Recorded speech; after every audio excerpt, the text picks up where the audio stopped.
इस मिट्टी का रंग लाल या पीला क्यों होता है?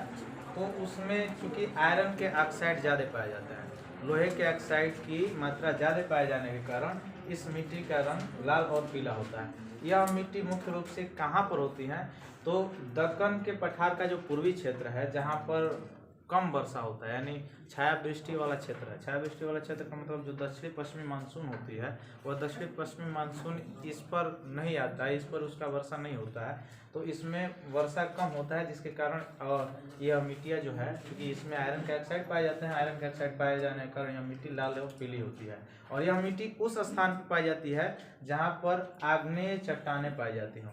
एक टॉपिक हम लोग पढ़ेंगे बाद में जियोग्राफी में ही कि चट्टानों के प्रकार, चट्टान कई प्रकार के होते हैं, जैसे आग्नेय चट्टान होते हैं, रूपांतरित चट्टानें होती हैं, इसके बारे में हम लोग पढ़ेंगे कभी, जो अगला वीडियो कभी आएगा। तो कम वर्षा वाले क्षेत्रों में पाया जाता है लाल और पीली मिट्टी। मुख्य रूप से यह पश्चिमी घाट में इस लाल या पीली मिट्टी को लाल धुमटी मिट्टी कहा जाता है। और यह जो पीली या लाल मिट्टी होती है मुख्य रूप से उड़ीसा, छत्तीसगढ़ के कुछ भागों तक सीमित होती है। उड़ीसा में अगर यहाँ से क्वेश्चन अगर रिलेट कर ले, मिट्टी को छोड़ के थोड़ा सा अलग चला जाए, तो उड़ीसा में शायद हम लोग वीडियो में पढ़े थे कि आदि गुरु शंकराचार्य द्वारा स्थापित किया गया एक मठ है उड़ीसा में, जो महानदी के किनारे है। और वहाँ पर ही हम लोग पढ़े थे कोणार्क का सूर्य मंदिर, जो नया नोट है 50 रुपये का, उस पर पीछे छपा हुआ जो नोट है कोणार्क का सूर्य मंदिर है। तो मुख्य रूप से लाल और पीली मिट्टी लाल इसलिए पाई जाती है क्योंकि इसमें लोहे का व्यापक मिश्रण होता है। इसमें किस चीज़ की कमी होती है? तो नाइट्रोजन और फास्फोरस की, और नाइट्रोजन फास्फोरस के साथ साथ ह्यूमस की भी कमी होती है। यानी लाल और पीली मिट्टी में मुख्य रूप से नाइट्रोजन, फास्फोरस और ह्यूमस की कमी होती है। और इसके जो महीन कण वाली जो मिट्टियाँ होती है लाल और पीली मिट्टी, वह थोड़ा सा उर्वरक होती है। और जो थोड़े से मोटे कण वाली होती हैं, चूँकि बलुई में परिवर्तन उसका हो गया होता है, जिसके कारण वह अनउर्वरक होती है, मतलब उस पर कृषि उतने गहन मात्रा से नहीं की जाती है। लेकिन जो महीन वाला कण होता है उस पर कृषि थोड़ी सी मात्रा में की जाती है। तो मुख्य रूप से लाल और पीली मिट्टी जो है वह केवल उड़ीसा और छत्तीसगढ़ के क्षेत्रों में पाया जाता है। उड़ीसा से अगर क्वेश्चन लिया जाए तो उड़ीसा में एक नदी बहती है, बंगाल की खाड़ी में जाके गिरती है, जिसका नाम है महानदी।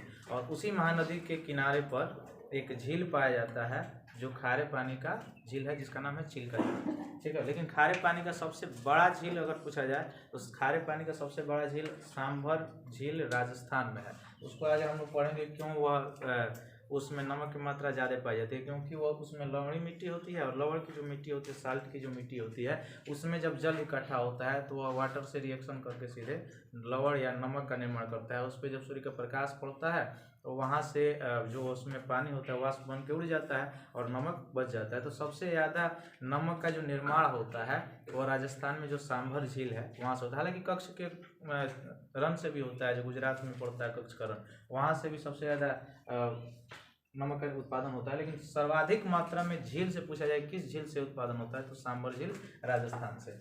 और अगर इसको जोड़ दें सिंधु घाटी सभ्यता से, थोड़ा सा रिपीट करने के लिए, तो सिंधु घाटी सभ्यता में राजस्थान का हनुमानगढ़ जिला था, उसी में एक जगह की खुदाई की गई थी जिसका नाम था कालीबंगा। कालीबंगा का अर्थ होता है काले रंग की चूड़ियाँ। वहाँ से द्वीप पद्धति थी, तो वो तो हम सिंधु घाटी सभ्यता में पड़े हुए हैं। तो लाल और पीली मिट्टी ऐसे होती है। फिर दूसरे प्रकार, अगले प्रकार की जो मिट्टी है उसका नाम है लेटेराइट मिट्टी।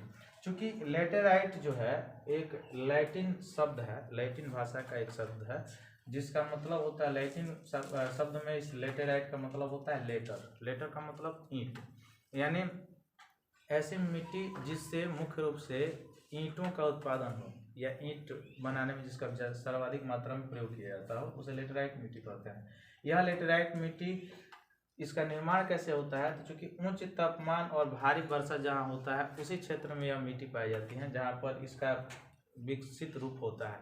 अन्य क्षेत्रों में नहीं पाई जाती हैं। जहाँ पर भी वर्षा ज़्यादा होती है और टेम्परेचर ज़्यादा होता है, क्योंकि हम लोग जानते हैं कि टेम्परेचर हमेशा भी, अगर भारत की बात की जाए तो हमेशा टेम्परेचर साउथ इंडिया में ही ज़्यादा होता है, क्योंकि यहाँ से बीच से कर्क रेखा जाती है और हमारा जो दक्षिणी भारत है वह विषुवत वृत्त के पास पड़ता है। और ऐसा देश जो विषुवत वृत्त के पास पड़ता है उस पर सूर्य के प्रकाश की किरणें सीधे पड़ती हैं और सीधे पड़ने के कारण वहाँ तापमान हमेशा उच्च पाया जाता है। जैसे अगर महाद्वीप की बात किया जाए तो सबसे ज़्यादा साउथ अफ्रीका महाद्वीप में तापमान ज़्यादा होता है, क्योंकि वहाँ पर तीनों काल्पनिक रेखाएं गुजरती हैं, कर्क रेखा, मकर रेखा और विषुवत रेखा, जिसको अक्षांश रेखा या देशांतर रेखा भी कहा जाता है। तो जिसके कारण यह जो साउथ इंडिया वाला क्षेत्र है इसी में लेटेराइट मिट्टी पाई जाती है।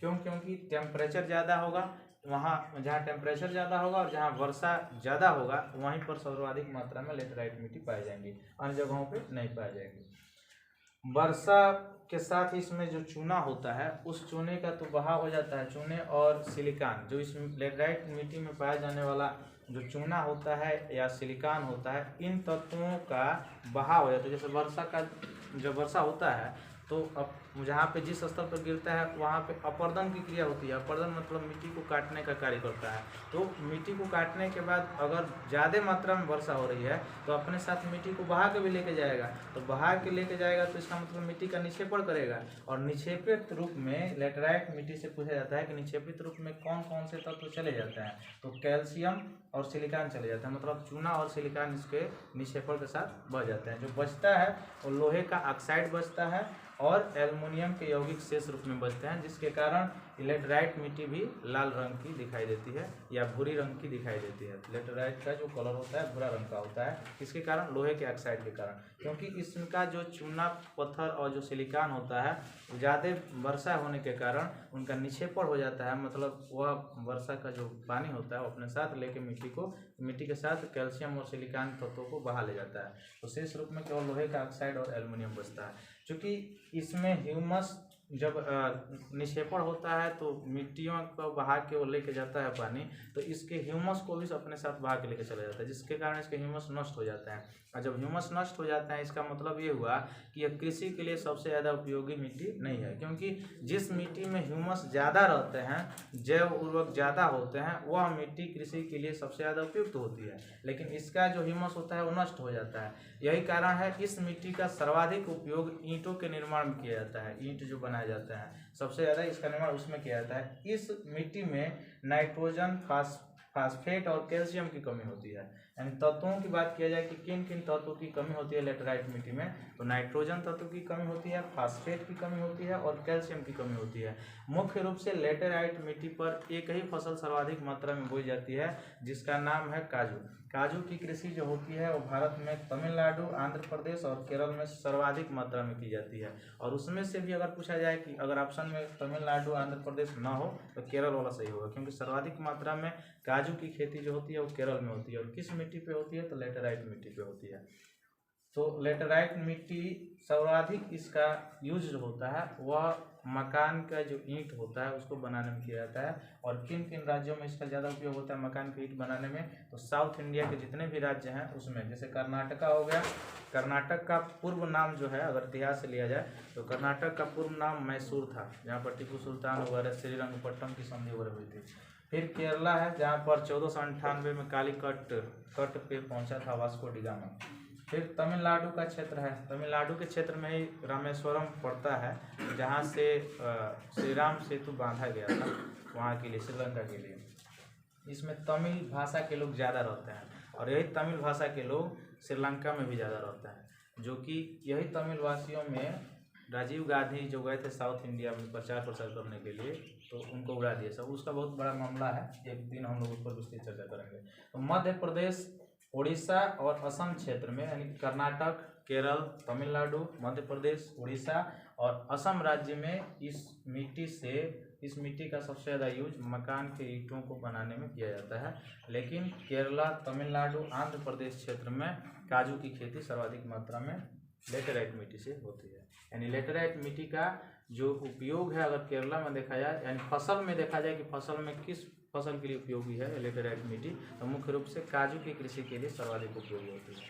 उसके आगे हम लोग देखेंगे शुष्क मिट्टी। शुष्क मिट्टी क्या होती है, इसका रंग कैसा होता है, तो शुष्क मिट्टी का रंग लाल से लेके किशमिशी कलर का। किशमिशी कलर का मतलब होता है थोड़ा सा हल्का भूरा टाइप का होता है। अच्छा, किशमिश अगर आया है तो यहाँ से एक क्वेश्चन और विज्ञान से थोड़ा सा रिलेट कर देना है। अगर किशमिश जो होता है अगर अंगूर के रूप में हो और उसको चीनी के विलयन में रख दिया जाता है तो क्या हो जाता है, पचक जाता है। जो अंगूर होता है उसके अंदर के जो मटेरियल होते हैं बाहर हो जाता है और खाली हो जाता है। लेकिन वही अगर किशमिश हो और उसको चीनी के विलयन में रखा जाए, चाहे देखें होंगे दूध वगैरह में रखा जाता है तो फूल जाता है। किस कारण से? संरचना जो है इसकी शुष्क मिट्टी की संरचना कैसे होती है? बलुई मिट्टी की जैसी संरचना होती है इसकी, यानी शुष्क मिट्टी की संरचना बिल्कुल बलुई मिट्टी के जैसे होती है। जैसे बलुई मिट्टी पाई जाती है ठीक वैसे ही होती है। प्रकृति में साल्ट नुमा होती है, लवणी होती है, और यही कारण है कि इस मिट्टी में जितने भी झील पाए जाते हैं वह झील लवणी झील होते हैं। मतलब वह मीठे पानी की झीलें नहीं पाई जाती हैं, खारे पानी की झीलें पाई जाती हैं। खारे पानी की झीलें जैसे जो लोग गुजरात कमाने जाते हैं उनसे पूछना है कि मीठा पानी का जल पीते हैं कहीं? सबसे ज़्यादा खारे पानी का, या महाराष्ट्र में अगर कमाने जाते हैं तो नमक की मात्रा इसमें सबसे ज़्यादा होती है शुष्क मिट्टी में। चूँकि इस मिट्टी में टेम्परेचर ज़्यादा होता है, जैसे हम लोग अगर देखें जहाँ भी बालू ज़्यादा होता है, जैसे रेगिस्तान का इलाका है राजस्थान का, उसमें दिन के समय टेम्परेचर ज़्यादा होता है, रात के समय टेम्परेचर लो होता है। यही कारण है कि दिन में सबसे ज़्यादा टेम्परेचर होने के कारण गर्मी ज़्यादा होती है, और रात के कारण टेम्परेचर लो होने के कारण बहुत ज़्यादा ठंडी पड़ती है। तो जब कोई पदार्थ हो अगर उसमें टेम्परेचर बढ़ाया जाए तो उसमें क्या होता है? प्रसार होता है, माने फैलेगा। और जब टेम्परेचर लो होगा तो क्या होगा? सिकुड़ जाएगा, मतलब वह ठोस रूप में आया। तीव्र गति, इसी के कारण इसमें से तीव्र गति से वाष्पीकरण की क्रिया होती है। और यही कारण है कि यह मिट्टी जहाँ पाई जाती है, शुष्क मिट्टी जहाँ पाई जाती है, वहाँ पर जो मरुस्थलीय क्षेत्र होता है, जो वन पाए जाते हैं वह कटीले वन पाए जाते हैं। मतलब जो झाड़ियाँ पाई जाती हैं, जो पेड़ पौधे पाए जाते हैं वो कटीले पाई जाती हैं।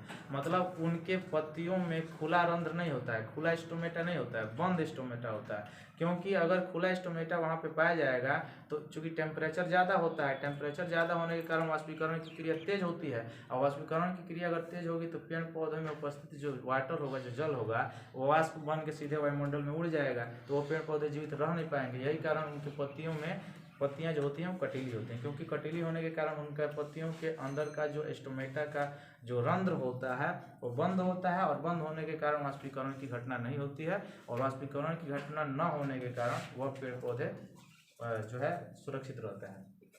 फिर इसमें अगर तत्व को कहा जाए कि कौन से तत्व ज़्यादा होते हैं, तो नाइट्रोजन जो होता है वह पर्याप्त मात्रा में होता है, मतलब बिल्कुल कमी होती है।